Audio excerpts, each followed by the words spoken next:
trazer para vocês hoje é exatamente essa. Nós já temos evolução moral suficiente para enxergarmos oportunidades de fazer o bem?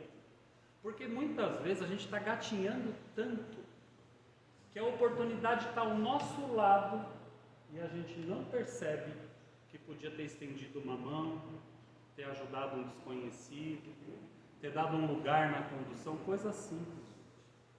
Muitas vezes a gente vê uma pessoa chorando na condução, olha aquele sofrimento, tem até a vontade de pegar na mão da pessoa, dar uma palavra amiga, fazer uma oração, mas não faz. Sabe por quê? Porque tem vergonha. O mal é extremamente organizado. Vocês não fazem ideia como o mal é organizado, principalmente na espiritualidade. Olha, não vai longe. Quer ver uma cópia do mal da espiritualidade? As cadeias. Lá as leis funcionam. Não estou dizendo que elas estão corretas ou não, mas lá o sujeito anda na linha, porque se não andar, muitas vezes ele paga com a vida. E o mal é assim na espiritualidade também. E nós, muitas vezes, deixamos de fazer o bem, porque temos vergonha de sermos bons. O bom é desorganizado, o bom é envergonhado, o bom é tímido. A gente muitas vezes tem medo de fazer o bem e ser julgado. Então, a reflexão desse slide e aquela balancinha para nos mostrar exatamente isso. Ainda nos sentimos intimidados ao fazer o bem? Ou tendo a vontade de fazer? Eu faço essa reflexão para mim quantas vezes eu deixei de estender a minha mão pela vergonha do que iam pensar de mim. E eu me pego ainda fazendo isso. Eu tenho a oportunidade do meu lado e tenho vergonha de fazer. E o mal não espera até 2 minutos para ser colocado em prática. Então nós precisamos vencer isso dentro de nós. Termos a coragem de fazer o bem para o nosso próximo. Vamos lá. Deposita a fé em Deus, na sua bondade, na sua justiça e na sua sabedoria. Sabe que sem a sua permissão nada acontece e se lhe submete à vontade em todas as coisas. Tem fé no futuro, razão porque coloca os bens espirituais acima dos bens temporais. Sabe que todas as vicissitudes da vida, todas as dores, todas as decepções são provas ou expiações e aceita tudo sem murmurar. E aí vai a pergunta: acreditamos realmente na justiça divina? Sabemos que tudo que passamos e que estamos tendo ou deixando de ter é porque é necessário e está na vontade de Deus? Ou a gente ainda questiona a Deus pelas coisas que nos faltam? Uma vez eu li uma frase fantástica: Deus te destruiria em pouco tempo, bastava Ele dar para você tudo que você pede para Ele.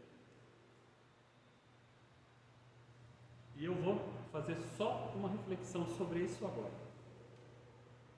Fizemos um bolão aqui, ganhamos na Mega Sena. Não é isso que a gente pede para Deus? Às vezes quando a gente pede para Deus, para ganhar na Mega. Senhor, ó, eu até aceito dividir esses 59 milhões que está acumulado aí com mais umas 2, 3 já começa a pesar, porque vai ficar com menos de 20 milhões.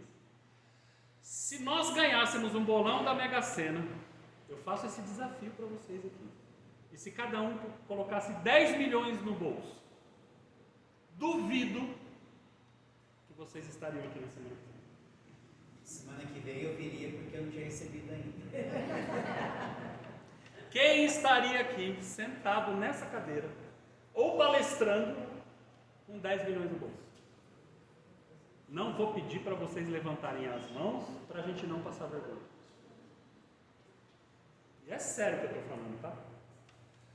Nos desígnios de Deus, acreditamos que tudo que acontece conosco é para o nosso bem e para o nosso crescimento? Quando a gente recebe uma demissão, a gente sai da empresa agradecendo? Ai Deus, muito obrigado pela demissão. Vou ficar desempregado agora, porque eu sei que é para o meu crescimento.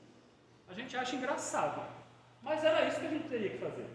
Ah, eu fui nessa entrevista de emprego, eu não passei. Amém, Senhor, tenho certeza que foi um livramento. É assim que a gente pensa? Não, mas é a realidade. Porque não era para você, era para o outro. O outro está merecendo mais ou necessita mais de estar naquela empresa com aquele grupo de trabalho. Porque aí a gente consegue o emprego, aí começa. Não vai com a cara do fulano, o que eu estou fazendo no meio daquele povo? Está todo mundo viajando na maionese, que meu chefe é isso, que o diretor da empresa, que o dono aquilo, e aí a gente começa a amaldiçoar até a bênção.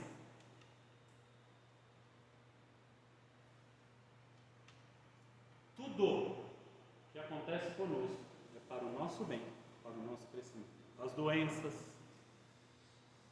as dificuldades financeiras, e a gente não enxerga, sabe por quê? Porque tem falta de fé. A gente enche a boca para falar assim, não cai uma folha da árvore se não é com a permissão de Deus. Sai do centro e esquece tudo. Porque a gente não aceita as vontades de Deus, a gente questiona. A gente não tem confiança no futuro. Por isso que a gente se entope de remédio para dormir à noite. Porque se nós deitássemos, e eu falo isso que eu tomo também, porque se nós deitássemos com a cabeça tranquila, na confiança de Deus no amanhã, nós não sofreríamos de ansiedade, de depressão. Vamos para o próximo, que já deu demais, né? Possuindo do sentimento de caridade e de amor ao próximo, faz o bem pelo bem, sem esperar paga alguma. Retribui o mal com o bem, toma a defesa do fraco contra o forte e sacrifica sempre seus interesses à justiça. Encontra satisfação nos benefícios que espalha, nos serviços que presta, no fazer de todos aos outros, nas lágrimas que enxuga, nas consolações que protagoniza aos aflitos. Seu primeiro impulso é para pensar nos outros antes de pensar em si mesmo, e para cuidar dos interesses dos outros antes do seu próprio interesse. O egoísta, ao contrário, calcula os proventos e as perdas decorrentes de toda ação generosa. E aí eu pergunto, nós já estamos na fase moral, né, no adiantamento moral, espiritual, para colocarmos a dor do nosso próximo à frente da nossa? Você doa o que sobra na tua casa ou o que você iria comer amanhã? Caridade é doar o que vai estragar no armário. É a roupa que você não usa mais. Isso é caridade. Eu atendo às minhas necessidades, o que não vai me fazer falta, eu dou. Caridade é isso. Fraternidade é o prato de comida que eu ia comer amanhã, eu dou para o meu irmão hoje porque ele está com fome. E amanhã, lembra do slide anterior? Deus proverá. A pandemia veio para tornar o mundo 6% mais fraterno do que é hoje. Sabe quanto nós caminhamos? 0,5%. Nos tornamos 0,5% mais fraternos cada um de nós. Temos 5,5% de déficit. Sabe o que isso significa? Aguarde que algo mais complexo virá no futuro. Quem não aprende pelo amor, aprende pela dor. Não está lá no slide que tudo está de acordo com a vontade de Deus? A pandemia veio com a permissão dele e tinha um objetivo. Não está dizendo que tudo que acontece conosco é para o nosso crescimento? E se a gente não cresce? Acontece de novo, e acontece de novo, e acontece de novo, até a gente aprender. Dessa vez foi a pandemia. Sabe Deus o que nos aguarda, o que nos espera pela frente. E preparemos os nossos corações para passarmos junto por mais uma prova. Porque ela vem. Não sou eu que falo, gente. A espiritualidade já está nos alertando. De novo. O homem de bem é bom, é humano, é benevolente para com todos, sem distinções de raça nem de crença, porque em todos os homens vê irmãos seus, respeita os outros, nos outros todas as convicções sinceras e não lança anátema aos que como ele não pensam. Em todas as circunstâncias toma por guia a caridade, tendo como certo que aquele que prejudica a outrem com palavras malévolas, que fere o seu coração, o orgulho e o seu desprezo, a suscetibilidade de alguém, que não recua a ideia de causar um sofrimento, uma contrariedade, ainda que ligeira, quando a pode evitar, falta ao dever de amar ao próximo e não merece a clemência do Senhor. Não alimenta o ódio, nem rancor, nem desejo de vingança. A exemplo de Jesus, esquece as ofensas e só dos benefícios se lembra. Por saber que, perdoado, será conforme houver perdoado. É indulgente para as fraquezas alheias, porque sabe que também necessita da indulgência e tem presente esta sentença do Cristo. Atire-lhe a primeira pedra, aquele que se achar sem pecado. Nunca se compraz em rebuscar os defeitos alheios e nem ainda em evidenciá-los. Se a isso se vê obrigado, procura sempre o bem que possa atenuar o mal. Aqui a gente vai falar um pouquinho da nossa língua. Quem tem a língua mais rápida que o cérebro, levanta a mão. Você sabe que é a língua mais rápida que o cérebro? Eu vou levantar também. É falar, depois pensar. É assim que é quem tem a língua mais rápida. Eu, de vez em quando, eu cometo esses problemas. E aí, muitas vezes, quando a gente fala no automático, sem pensar, não é muito coisa boa que sai, não, né? É julgar o outro, é maledizer o outro, é falar da vida alheia, é apontar o dedo. Eu faço isso. Estou tentando me corrigir, já fui pior, mas eu ainda faço. Então, gente, será que a gente aceita bem os defeitos do outro?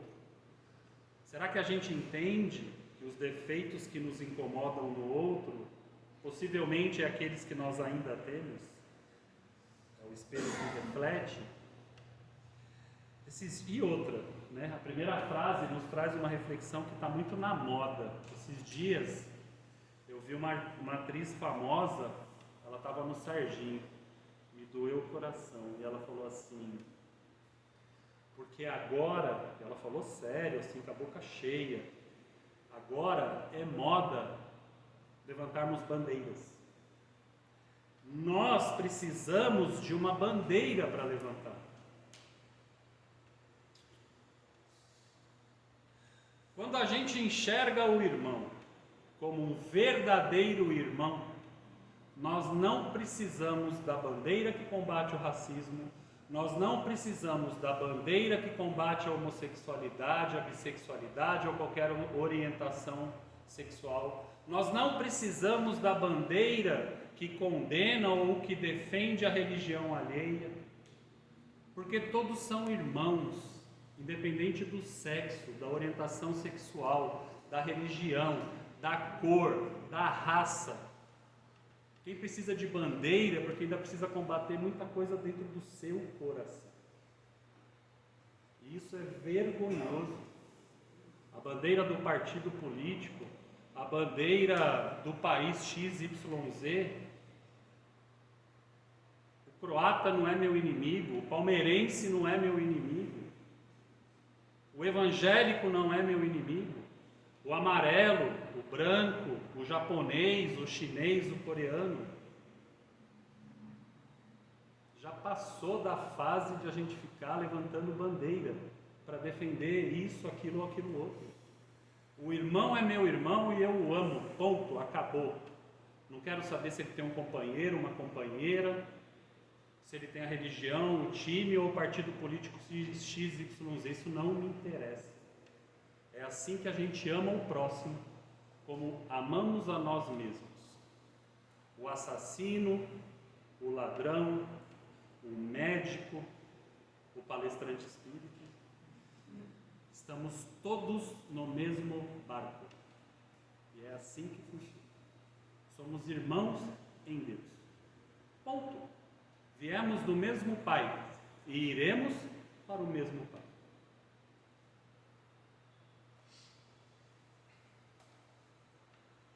Estuda suas próprias imperfeições e trabalha incessantemente em combatê-las. Todos os esforços emprega para dizer, no dia seguinte, que alguma coisa traz em si melhor do que na véspera. Este é o único objetivo que Deus tem para a nossa vida quando a gente abre o olho. Mais um dia de vida como encarnado, porque a vida é eterna, né? Não acaba nunca. Mas como encarnado, Deus só deseja uma coisa para nós: que terminemos o dia como seres humanos melhor do que começamos. Só. Se nós subirmos 1 milímetro do degrau do avanço moral, para Deus já valeu a pena aquele dia. Ele não quer saber se você ficou mais rico, se você pegou uma promoção no seu trabalho, se você ganhou aquele emprego que você foi fazer a entrevista, não.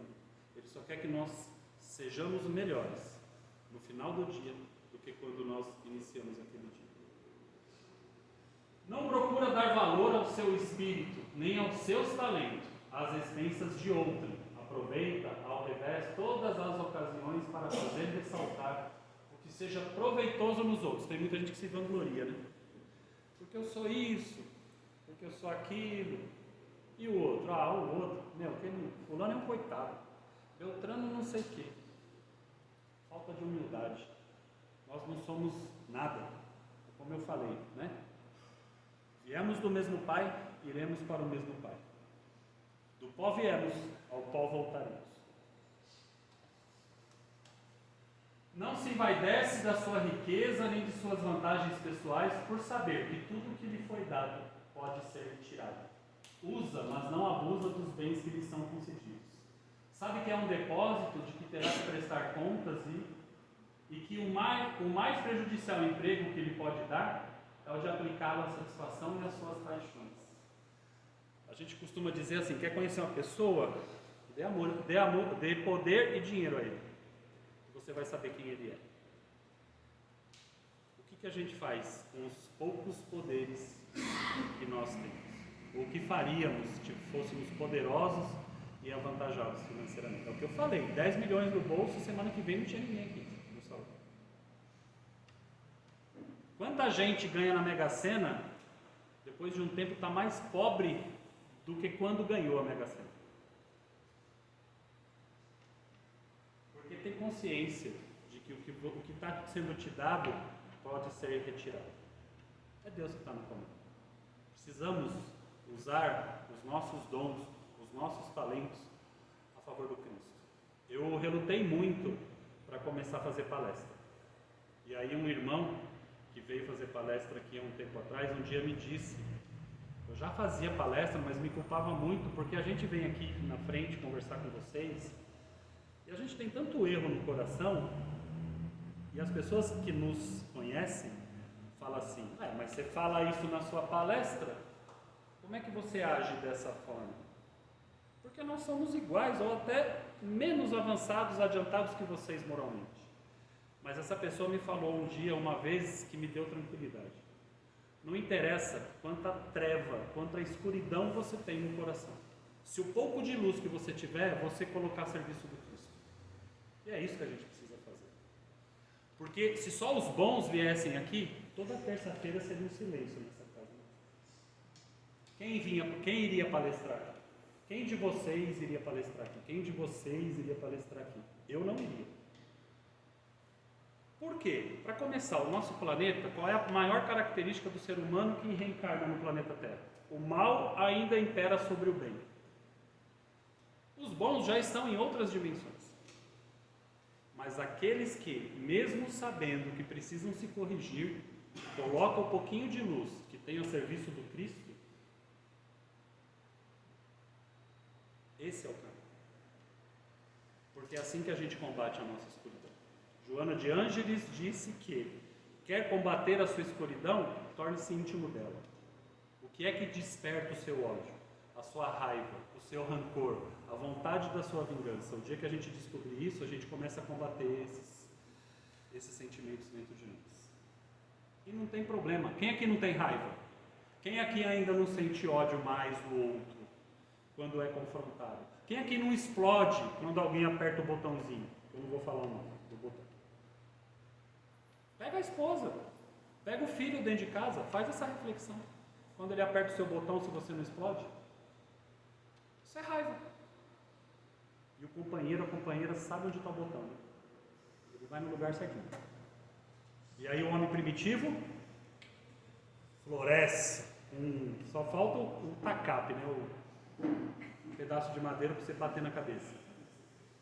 Todos nós temos isso ainda dentro do nosso coração, não tem problema, desde que o pouco amor que eu tenho, eu coloque a serviço do Cristo, para dar um passe, para doar, para vir aqui na frente falar, dividir um pouco de conhecimento com vocês.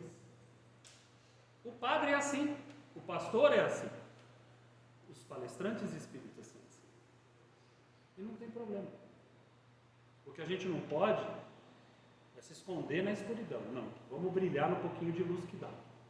Hoje é uma lampadinha de 20 velas, amanhã de 30, depois 40, porque quando você pratica o bem, você vai automatizando ele. Porque o mal já está automatizado, né? Não precisa de muito não, mas a gente precisa automatizar o bem também. Qual é o principal objetivo do Evangelho, do espírita, né? Do cristão? Automatizar o Evangelho.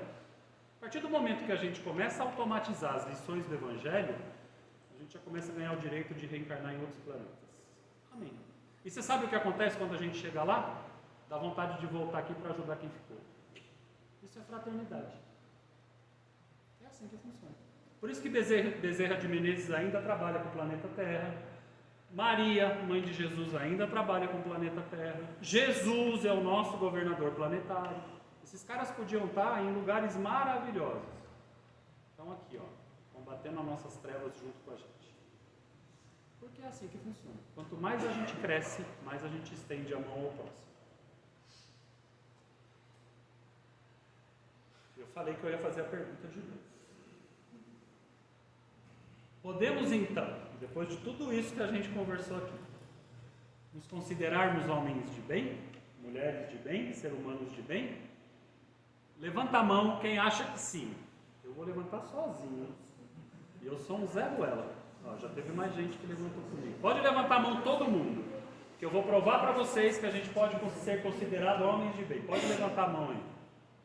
Porque a gente tem um acalento muito grande. Ó. Finalmente, o homem de bem respeita todos os direitos que seus semelhantes dão às leis da natureza, como quer que seja respeitado os seus. E ó, frase-chave. Não ficam assim enumeradas todas as qualidades que distinguem o homem de bem, mas aquele que se esforce por possuir as que acabamos de mencionar, no caminho que se acha e que a todas as demais conduz. Nós ainda não atingimos todos aqueles objetivos, mas nós não estamos nos esforçando para isso? Como eu disse no início da nossa palestra, alguém veio aqui para aprender a fazer o mal? O que nós viemos aqui fazer? Aprender o caminho. Para quê? Para achar que a gente é um lixo? Não. Para achar que a gente pode melhorar a cada dia. Para achar que a gente também pode ser bom. Para ver que a gente tem tudo para nos colocarmos a serviço do Cristo. Com um pouco de coisa que nós temos. Quem disse que caridade precisa de dinheiro? Sabe aquela pessoa que chora na condução? Você pode dar a mão para ela e falar: irmão, posso fazer uma oração por você? É isso que eu falo que a gente tem vergonha de fazer. O bem é tímido.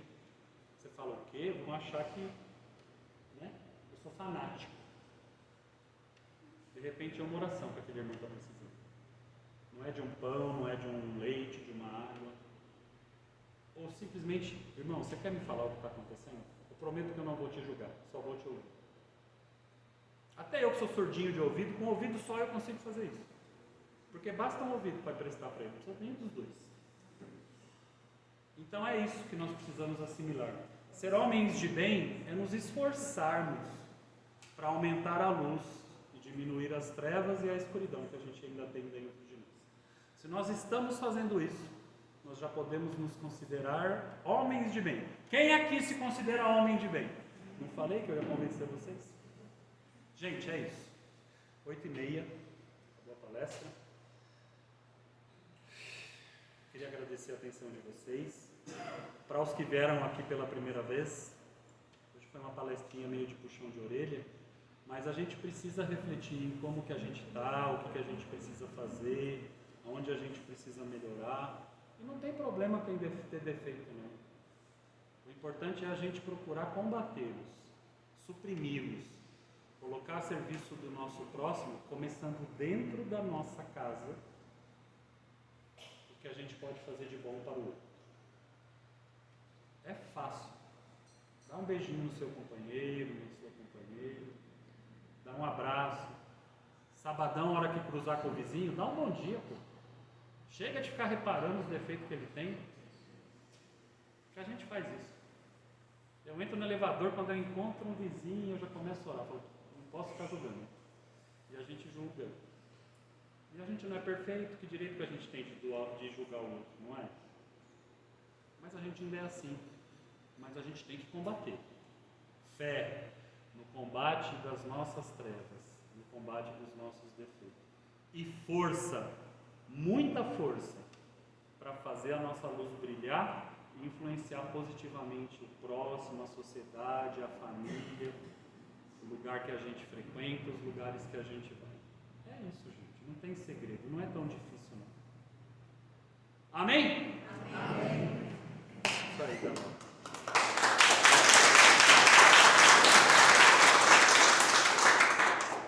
Eu costumo dizer assim, quando a palestra é boa, eu estava bem conectado com a espiritualidade. Quando ela não sai bem, eu não consigo me conectar. Hoje foi legal, eu consegui me conectar com eles. Não, porque a palestra é mais deles do que nós, né? A gente, graças a Deus, assim como nos tratamentos que vocês vão receber, o passe, a gente é só um instrumento de passagem. Passagem de palavra, passagem de energia, passagem de bênção. Quem trabalha não são eles. Mas a gente precisa desse trabalho, porque a gente estuda, a gente reflete, pratica caridade. Tem gente que chega aqui reclamando de uma dor de cabeça, de uma indisposição, sai daqui levinho, né? É isso. Vamos lá? Fazer um pouquinho de caridade, por falar nela? Então vamos.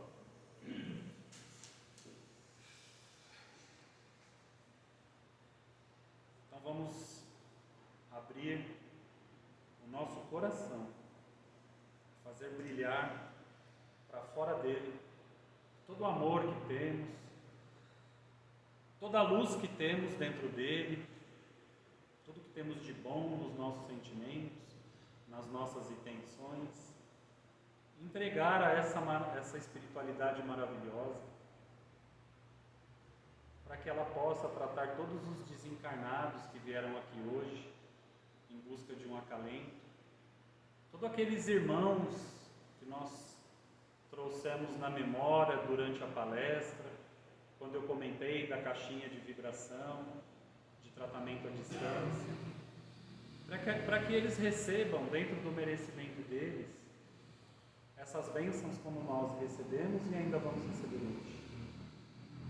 Para que a espiritualidade amiga leve esse amor aos orfanatos, aos nossos irmãos que se encontram na rua, aos velhos, às crianças que foram abandonadas,